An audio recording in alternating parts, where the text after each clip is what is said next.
Hello and welcome to Fiction Fans, a podcast where we read books and other words too. I'm Lily. And I'm Sarah, and I'm so delighted to welcome Xueting Ni back to the podcast, this time to talk about her new collection of translated and edited works of Chinese horror, Sinophagia. Thank you, Lily and Sarah. It's lovely to be back. We are so excited to talk about this book that I started before we started recording. Oops. But if we can hold on for just a couple minutes, we have some off-topic questions. First being, what's something great that happened recently? Well, my book launched earlier this week, and that was very exciting. We had a lecture with the Miskatonic Institute of Horror here in London, which opened their autumn season, and it all went very well. It was well attended. The audience enjoyed it. They had fun pretending to be hopping zombies at the end. So yeah, that's definitely a good thing that's happened recently. Yeah, congratulations on the very successful book launch and the awesome collection. Thank you. Thank you. Sarah, how about you? What's something great that happened? I think my good thing is that I had a potted rose that was very unhappy and brown and clearly dying. So I cut it back and gave it some liquid fertilizer, and it looks like there are some new leaves coming up. So fingers crossed that I didn't actually kill it. Congratulations. Whoa. That's wonderful. Sounds like you put the right thing to it. Yeah, Good luck. I'm hoping so. It's a really pretty rose. I kill as many plants as I don't, but I'm really hoping that I'm not killing this one. Fingers crossed. How about you, Lily? Thank you. I recently tried cooking a meal like how you're actually supposed to, where you prep all of the ingredients first instead of frantically trying to do half of it while the other half is cooking. It turns out that is easier. It's definitely easier. Yeah. Yeah, and was not actually that much slower. So I guess everyone saying to do that since forever was right all along, and I should have listened. It depends on what kind of cuisine. I'm used to Asian and Chinese cooking. There's a lot of prepping, and the cooking is just really quick. It's almost like an add-on. The prepping is the one that takes longest, and I sometimes rush it, but it always turns out better if I prep everything and neatly arrange them first. Yeah, and then it does make twice as many dishes when I have all the little bowls of all of the chopped things. But if I cook, I'm not the one who does the dishes, so that's fine. Oh, I love that part. Yeah, that's good. That's a good part. What is everyone drinking this afternoon or evening? I have lemon ginger tea, which is very spicy and warm, which is good because I'm cold. I also have tea, but mine is some kind of Welsh black tea. I can't be more specific than that because the packaging is all in Welsh. So I don't know. Well, that sounds interesting. I'd love to try. Yeah, it's nice. It's a friend got it for me from they have a store that sells it. Cool. Yeah. I'm drinking white tea. I usually go for a oolong tea or a black tea during the day in this season. But since this is the evening and I want something that gives me a small lift but doesn't stop me from sleeping, it's white tea, which is the lightest, and it's nice and fragrant and light. That sounds lovely. But warming as well. I know we are getting into fall, which is fun, but does mean it's just going to be getting colder and colder and colder and colder and colder. Yeah. But it's the perfect weather for reading scary stories. And that's all I've been doing recently. We read some Clive Barker for the podcast, so that's what I've read recently. We've been reading his short stories, his horror short stories. Sarah, have you read anything not podcast related recently? I've not read anything not podcast related. Most of my reading lately has been for the podcast, which it's been good stuff. So yeah, not a complaint.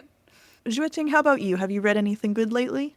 I've been doing a lot of academic reading and research because I've been finishing my dissertation, which is on wuxia, so some research in wuxia novels. It's one of my favorite genres, so it's great. It's not for pleasure, but still it's nice. And then a lot of horror research and some classical horror texts. So yeah, it's been interesting reading and good reading. I'm looking forward to reading for pleasure. Yeah. Well, I enjoyed Sinophagia so much, but I am also a horror fan.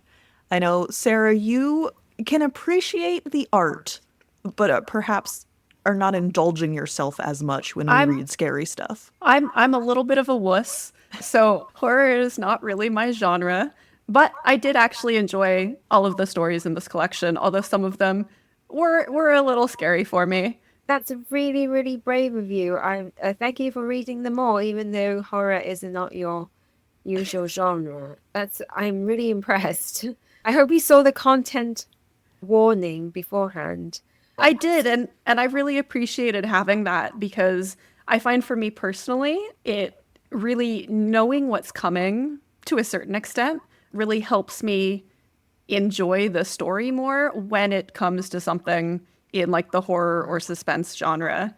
It Oh, I just kind see. of alleviates that worry that something terrible is just around the bend because now I know what the terrible thing is. Okay, I'm really glad I put that in then. I got inspiration from one of the talks I went to at FantasyCon a few years ago about horror, publishing horror, writing horror stories, and putting together books. Yeah, like horror and trauma. I'm really glad I put that in. I mean, speaking to some other friends who are various degrees of neurospicy and have had certain PTSD conditions, they have said they like horror, but they need to consume it in certain ways. Like, i.e., they need to know what happens beforehand, and then they can enjoy it more. So yeah, I'm glad. Thank you for reading it, and I'm hearing some strange noises, something like a groaning ghost. Oh no. Is it being It's haunted? it's possible that that is my pug's snoring. Oh, that does sound like something snoring. They're very loud. And so these ghosts are probably not going to try to possess us, but they will be here with us while we're recording. Which is great, very topical. And then I think they're on the poster on your logo, aren't they? The pugs. They're on your fiction fans Yes. webpage. It's them. Yes. But we were talking about, everyone has different horror thresholds, and I am on one end of that spectrum, and Sarah is very far on the other end of that spectrum. Xueting, where do you think you are? Are you more of the like, I want to know what's going to happen before it happens, or do you like jumping in blind? For me, I do have some, neurospiciness and some trauma-related perspective. So therefore, gory and slashy, I don't mind. It doesn't matter to me how bloody, it is. But I find that creepy stories really work very well with me, sometimes maybe too well. And I think that things that go for the terror element, like the jumping out and things like that, I probably would only enjoy that in certain situations. Yeah, probably knowing that it will come. I've never really approached it like that, but I think knowing that it's going to jump out would help too. So maybe somewhere along that spectrum rather than at the end, which the two of you seem to be, one is at one end, the other one is at the other end. Yes, we're definitely on opposite ends of the spectrum here, Lily and I. You have an introduction to this collection where you talk a little bit about your process of putting it together. And you mentioned that it was initially difficult to find works for this anthology because some of the authors were reluctant to have their stories be categorized as horror. Can you talk a little bit more about that? Yep, so there was a flourishing renaissance in horror in the early 2000s. But unfortunately, there were some incidents that happened actually around the time of the Death Note incident here on the other side of the world, due to some some kind of copycat killings and people that died as a result of trying to read things in these stories. And also there was that, but there was also the exploitation of the genre. Because it was profitable, a lot of kind of quite trashy and shoddy works came out, published illegally, films made illegally and stuff like that. So it gave the genre a really bad name, and so the government decided to ban horror rather than to educate people. So then this went on for about a decade now and really discouraged some writers from composing in this genre. The filmmakers carried on for a few years and then eventually had to stop when the funding began to decline. But this is yet another reason why I wanted to publish this anthology, because I think there are some really excellent works that were written in contemporary horror during the Renaissance that people should read. And horror is a very popular genre in the Anglophone world. You mentioned using the word, I apologize in advance, Kongzhuan, in an attempt to invite a more nuanced approach to the genre. Can you tell us a little bit more about what that genre definition would be and why you decided to use it? So there are several words for horror. We have the 志怪, which is the traditional sense of tales of the supernatural, records of the strange, and then we have 恐怖, which comes from more horror in the West and is unfortunately associated with the term for terrorism. So not so helpful when we're defining this genre. And then we have 惊悚, which is literally shock and fright. So kind of points to the quite a narrow part of the genre, the jumping scares and the more slasher element of it.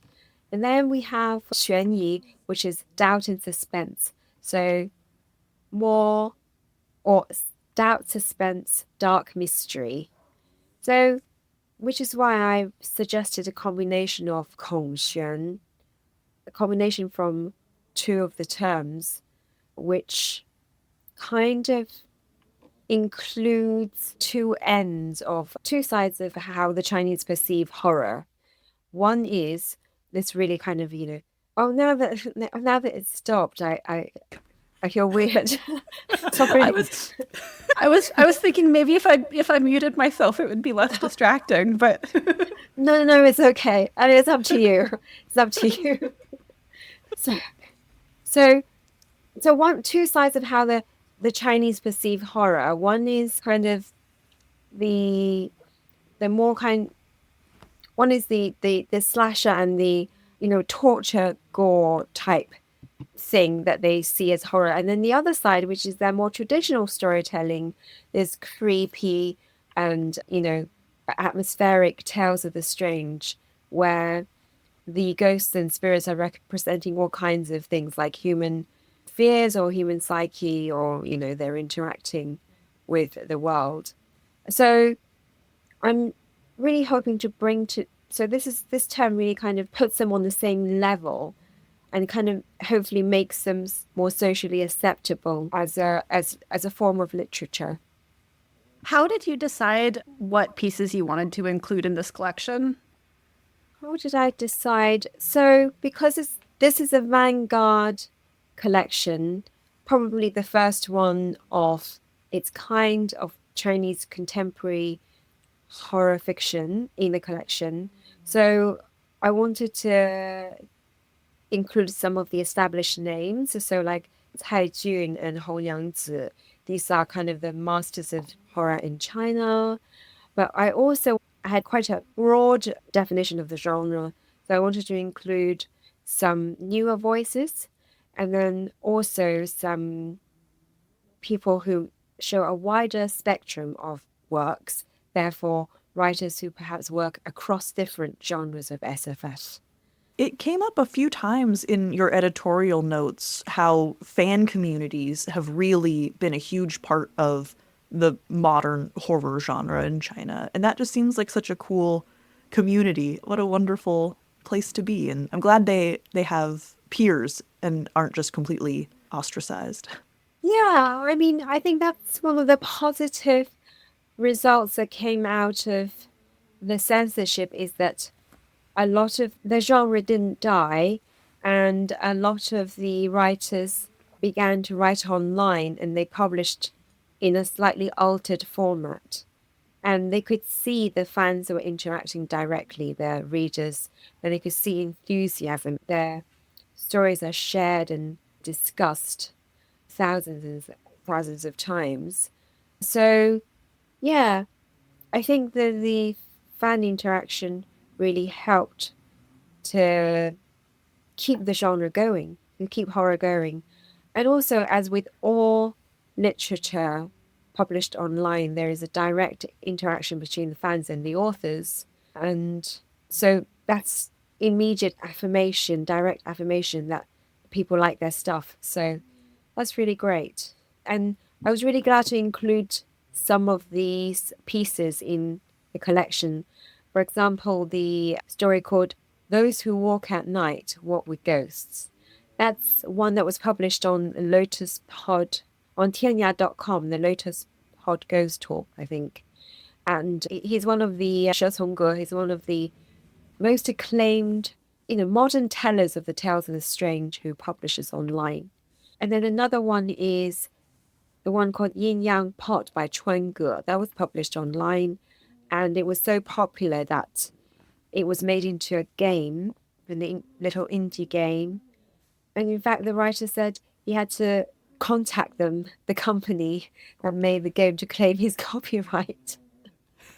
So, yeah, the things just spread on, sprawling on the internet. It reminded me a little bit of fan fiction communities, except obviously this is original work that's being published, which, like Lily said, I thought that was a beautiful thing.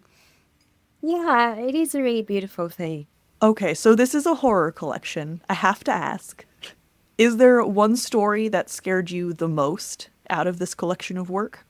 I think they all work different ways. They creep me out in different ways. Like The Girl in the Rain is very much got me in the moments of, I get up in the middle of the night to have a drink and I look over my shoulder, or, when I'm out at night and it's a quiet street, I kind of think I sense something moving somewhere. I'm not quite sure. It got me in that way, especially the ending. And then there were some really quite uncomfortable translating, like Forbidden Rooms and Tinam, Ghost Wedding, because I think they are meant to make the reader feel uncomfortable. I mean, one's a survival horror, for example, and the other two, I kind of had some quite relatable experiences in the not so great experiences in childhood. And also, when I was translating Tino, I unfortunately contracted COVID, but I had a schedule to keep. So the next day, after I tested positive, and I just went to sleep, and the next day I got up and I was doing it in bed. So I don't know, maybe that experience added a horrific element to my translation. And then for Forbidden Rooms, because it's a survival horror locked room kind of story, so you feel very claustrophobic, you feel suffocated, and I think that's what the author intends, and translating it was like that too. I needed to keep in mind to convey this feeling, but also I needed to understand that no matter how repetitive or how suffocating it is, every word, every nuance probably really counts in the perception of the stories. And I think that that's being one of the most popular ones. People are really enjoying that psycho horror of that one. And that Death of Nala was really disturbing as well, which is why I put it at the end, of course, so that people can't just throw the book out the window. Or they can throw the book out the window at the end, but it stays with them. The creepiness stays with them. Oh my gosh, that one was so upsetting, and then somehow it got worse. Oh, I had to put it down and go pet my cats halfway through that story because I was like, oh no. I'm so sorry, but I'm really glad at the same time. Yeah, no, that's great. That's perfect. I love it. It is interesting, like you mentioned, how horror can affect you very differently based on, personal life experiences and also just where you are in the moment that you're reading it. While I was reading this collection, at one point it was a sunny afternoon, and whichever story I happened to read at that time, I think like didn't get me quite as hard just because of the experiences around it. And then the ones I was reading at night were the ones that I feel like just happened to linger more. And that's has nothing to do with the stories, but just where I was at as a reader. Yeah, exactly. Have you tried reading the ones you read on a sunny day at night and see that crazier? And also translating it, I feel like does put me into this because I'm dealing with the material really closely and intensely. It puts me into a very jumpy kind of iffy mindset in a way, but necessary part of going through that. I prefer to read horror on a sunny afternoon. It makes it easier for me Yes, to get through it. yes, I can tell that I can imagine. Yeah, yeah. So, you talk a little bit about this in some of your editorial notes as well, but there's a strong recurring theme of capitalism being at the heart of or the root of many of these stories. Can you tell us a little bit about this trend? I think that with China at where it is now, capitalism is really starting to make its mark, even though it's supposed to be a communist country. But capitalism is starting to make its mark in all kinds of society, in terms of consumerism and in terms of kind of the kind of model life that you're meant to have, the house, the mortgaged house and the cars and kind of where your children went to school, social status, earning a certain amount makes you more eligible for marriage and things like that. And I think writers are really feeling how this is straining on society because once you get to a certain level, it reaches a saturation stage and people there's a kind of subgenre that grows out of horror or science fiction that deals with this toxicity. It gets very toxic of capitalism. So I think this is why you get the dystopian and you get the horror, you get the sci-fi horror, for example, the waking dream. So it manifests itself in many different facets. So mainly this trend falls into the category of social horror, which is really on the rise in China at the moment because there are so many issues that have come out of the rapid development.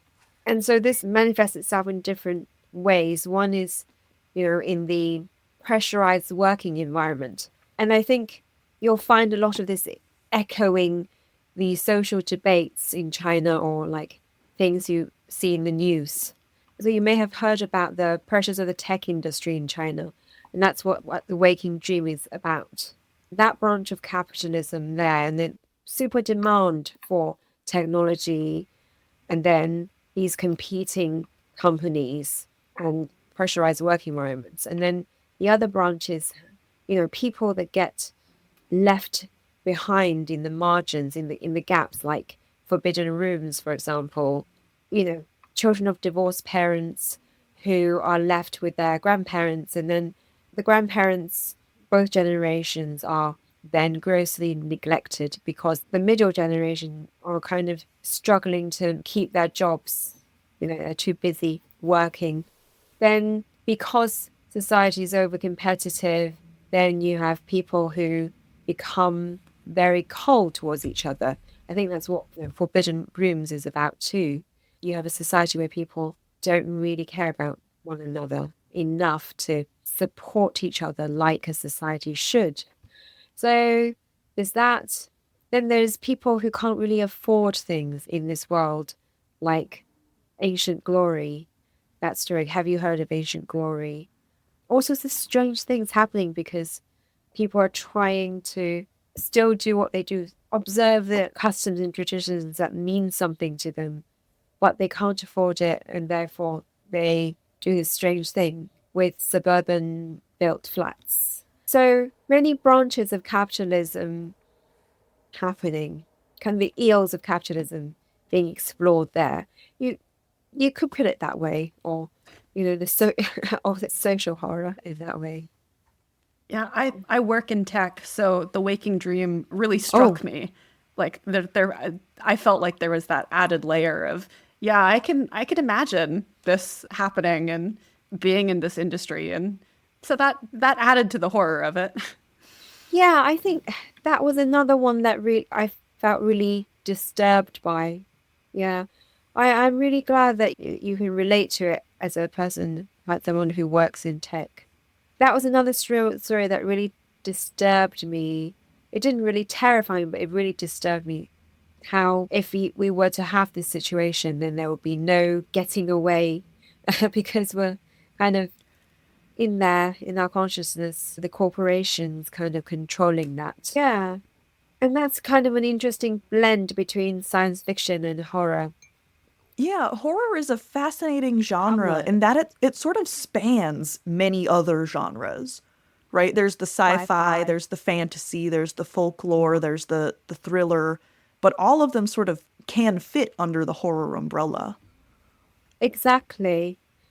Yeah, there is the folk horrors, as you say, and there is the sci-fi, and there's the urban legends.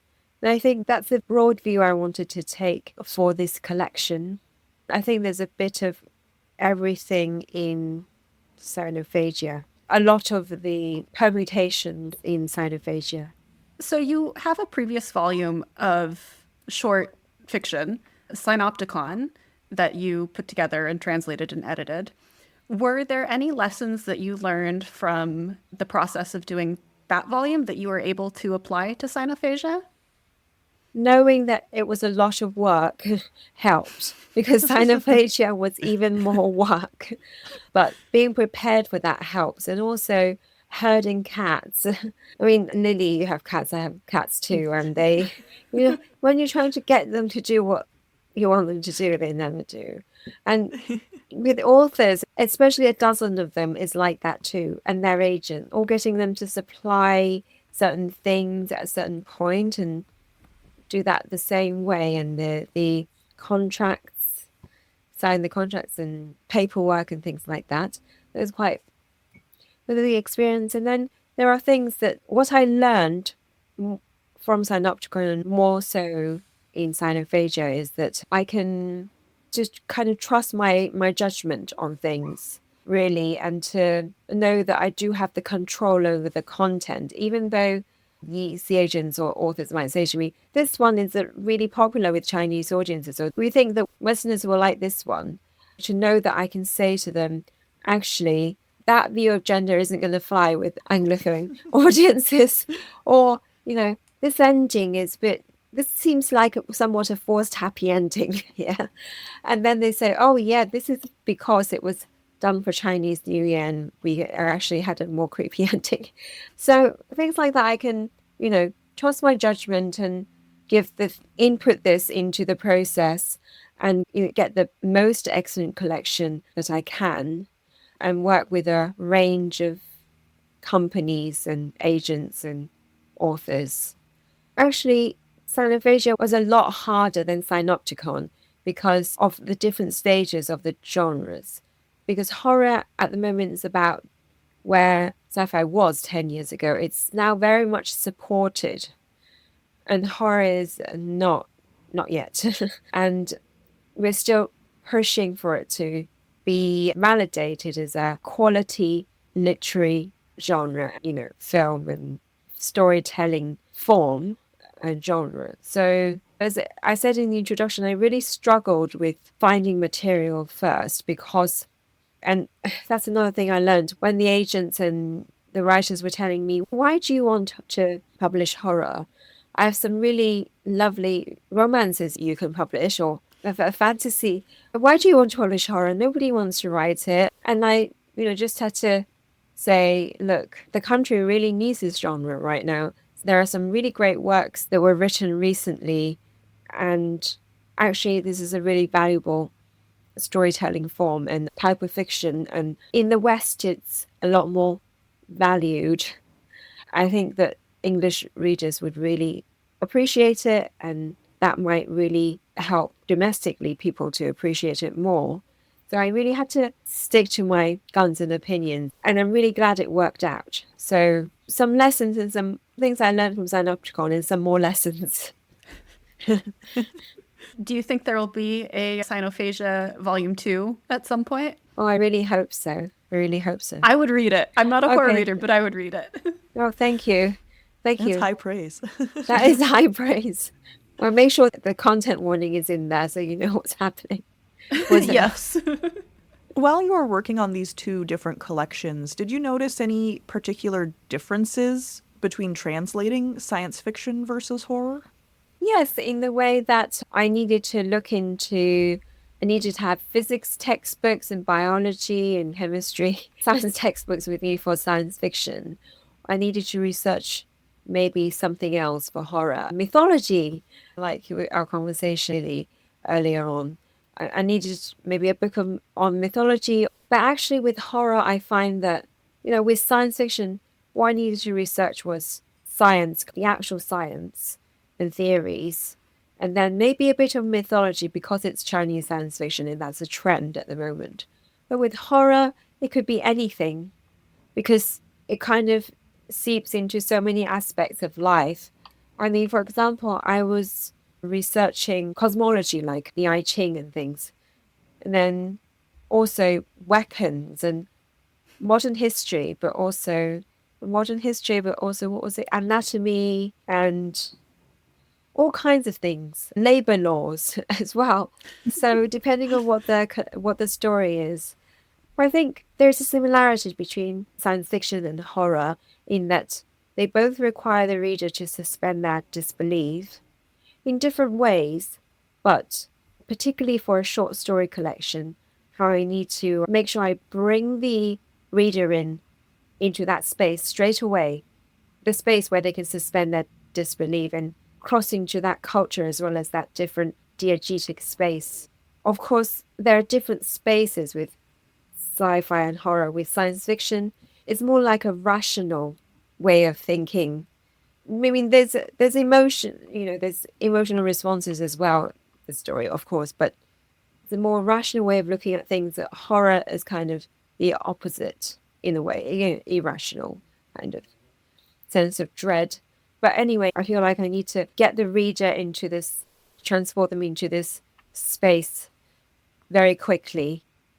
Absolutely. I was saying earlier that I was so glad that I had read your work on Chinese mythology because it gave me some context, some cultural context for things that come up in some of these short stories, specifically the importance of mountains was something that I definitely noticed and had not known before. And I probably could have read Sinophagia. I'm sure I could have read it without that background information and still enjoyed it immensely.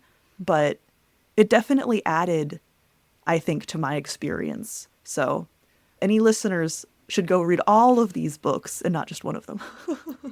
Thank you, Lily. You're really the ideal reader. You're really, I have had some great reviews for Synopticon, and there was only one who said I can't relate to any of this.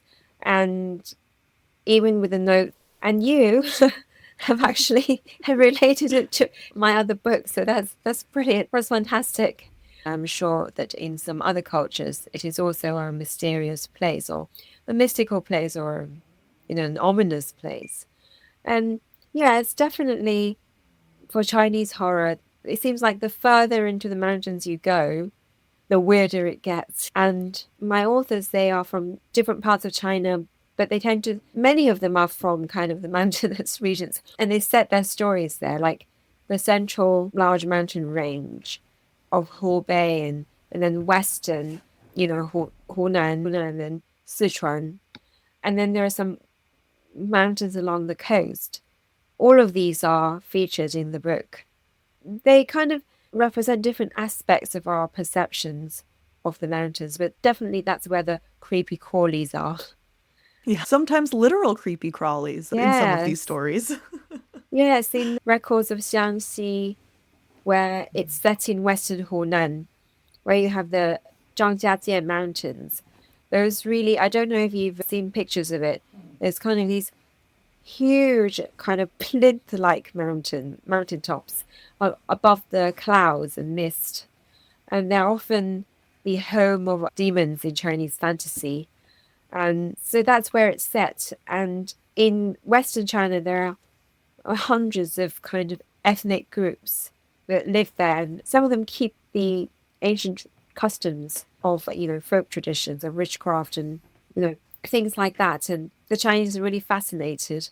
And this really fascinates the Han Chinese. So that story really taps into that. And as you say, real creepy crawlies. Mm-hmm. So then you have some other stories that deal with mountains as something that cuts them off from the outside, or that sense of xenophobia in Tinong, where the villagers kind of alienate themselves and the mountains are like an impasse. And then you have like mountains that remember history in Those Who Walk at Night. So they represent different things, but definitely the ominous. You mentioned this a little bit earlier, but how did you decide what order to present these works in? That comes down to the post-its and highlighters, really. So write them on a sticker and I kind of highlight them in different colors according to the tone and subject matter, and then I kind of arrange and rearrange them. So Death of Nala, I was really, really disturbed me, and my editor was even more disturbed by it. So we thought definitely that one at the end. And then I wanted to begin with a nice kind of, I don't know if nice is the word, but a more traditional story, still contemporary, but traditional Chinese horror telling. So then Hong Nyangzi was the perfect writer for that. She's been working in the genre for ages through the censorship, and she's just really great at horror storytelling. And college horror is a very big subgenre in China. So that one first, and then everything in between is, or I wanted to vary the tone for the readers and perhaps then draw them in with the shorter stories and then kind of build up to the ending. With the science fiction, I felt like I needed to follow on from arrange the order following on from the previous story, but with horror, you can really play with kind of the offsets, the disjointedness of it. So sometimes the element of surprise is a good thing. So definitely everything in the middle varied the tone and subject as much as possible. Were there any stories that you wanted to include but that you had to cut for whatever reason? Yes, there were. I'd read a lot of things that came in over the few months, including whole books really quickly. Like, so I lost my thread there. So Hong Nyangzi was the writer whose agent sent me her entire book, and I really love this collection. It's basically an emporium of horror tales based on this lost city and strange objects. I love the whole thing. I wanted to translate the whole thing, but of course I could only pick one of them. So, I'm looking to do that given the opportunity maybe later. And then there was Xueting she sent in that one of her longest stories. And I really love that story. It's kind of a serial killer, murder, mystery, horror, combined with science fiction and like psycho horror. I really loved it, but I realized it was like an earlier form of a much longer story. So I had to pick another piece to hold that one back in order to find an opportunity to publish the full work, which I really hope to do as well. So yeah, there were some that I couldn't include. Well, I hope Yeah. that you do get the opportunity to publish both of those at some point because they do both sound excellent. Thank you. Me too. I really hope I find the opportunity to do that. Yeah. Well, I think that wraps it up for our questions. Xueting, thank you so much for joining us. It is always a delight to read your excellently curated collections of works and then also to get to discuss them with you. Always a pleasure. Can you tell our listeners if you have any projects they should keep an eye out for? So Sinophagia is currently on book tour at the moment.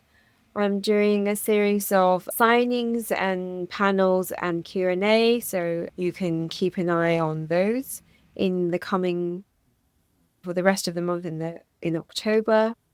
I do have some projects on the pipeline.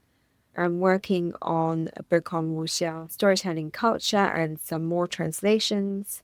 I would say keep in touch and watch this space.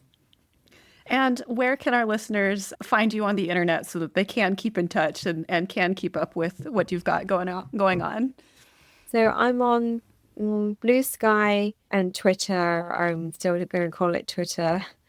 And then on Insta as well. So I'm Xueting Ni, Xuetingni.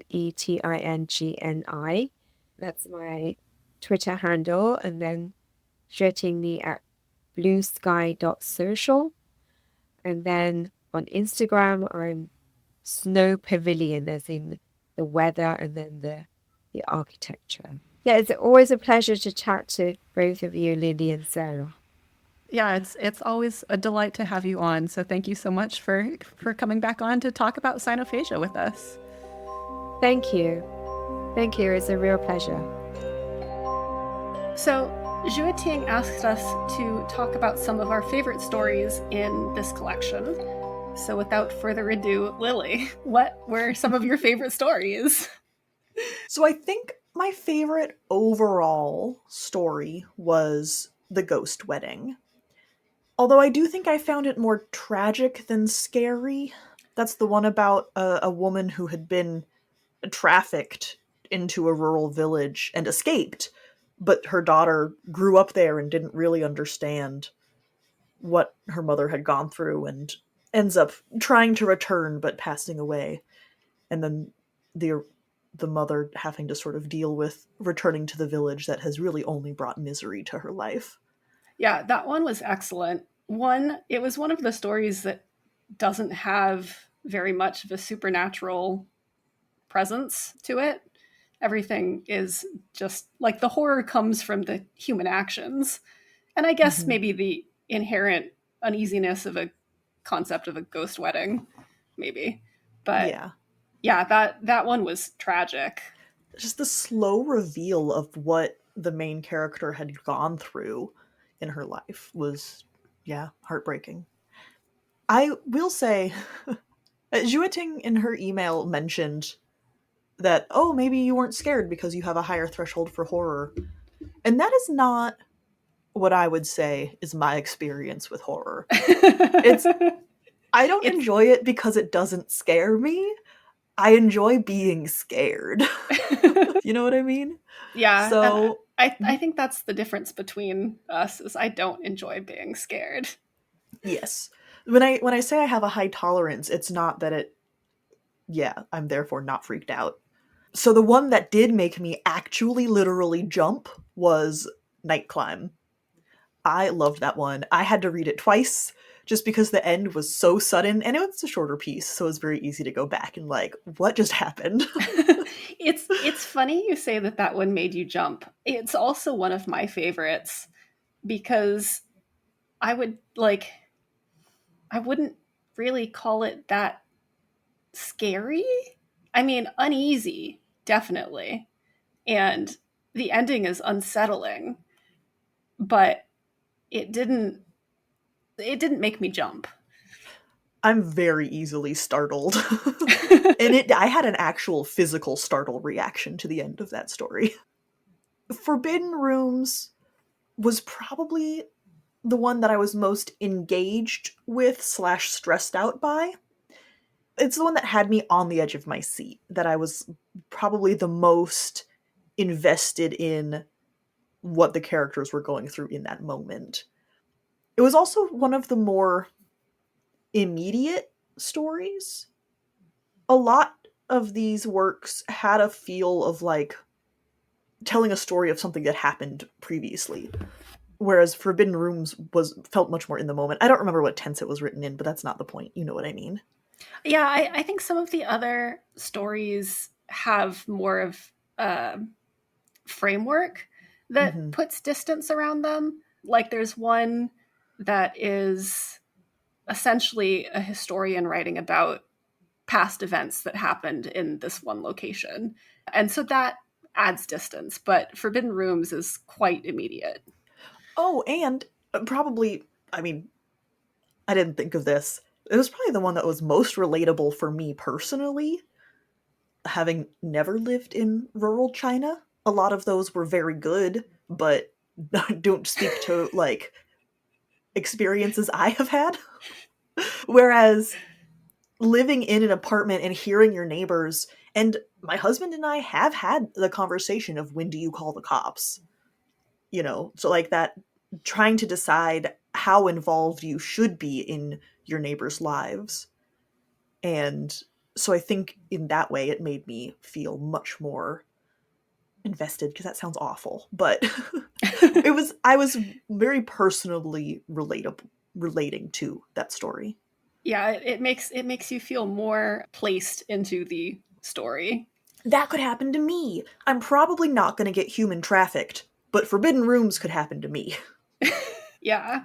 I think Forbidden Rooms was one of the best stories in the collection, but I also hated it, not in the sense that it was bad, because I think it was one of the best stories in the collection, but it made me so anxious, which means that it was doing what the author intended. Like it was excellent. It was great. And it's probably the story that stayed with me the most after the collection, but also it made me anxious and I hated it.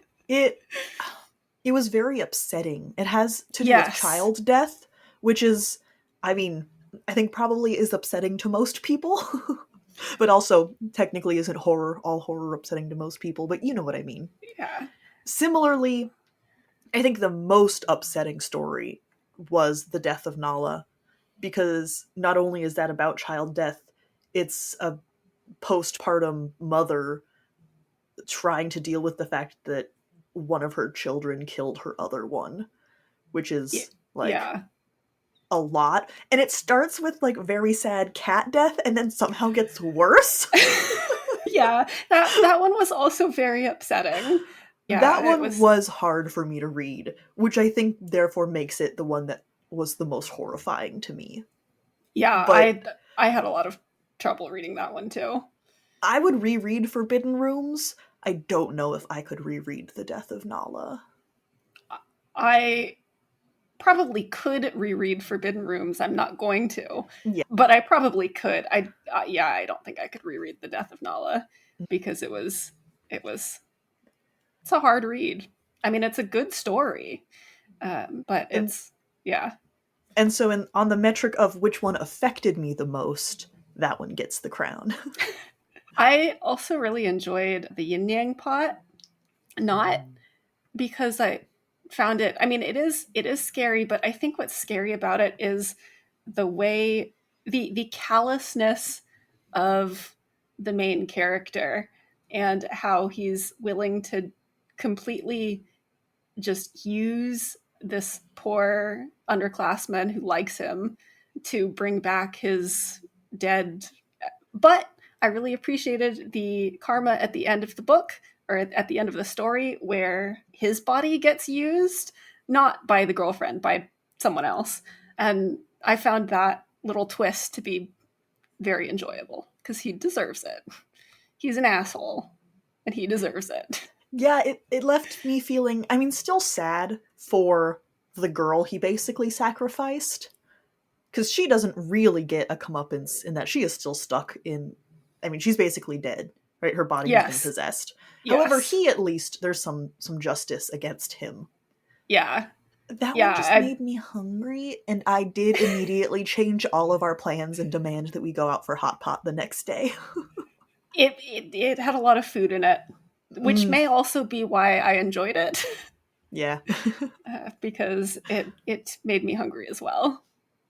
And then I spent the entire time at dinner explaining to my husband why we shouldn't be eating, like, sharing sides of the hot pot, and he was like, sure. I was like, no, you don't get it. If I was a ghost, I could possess you now.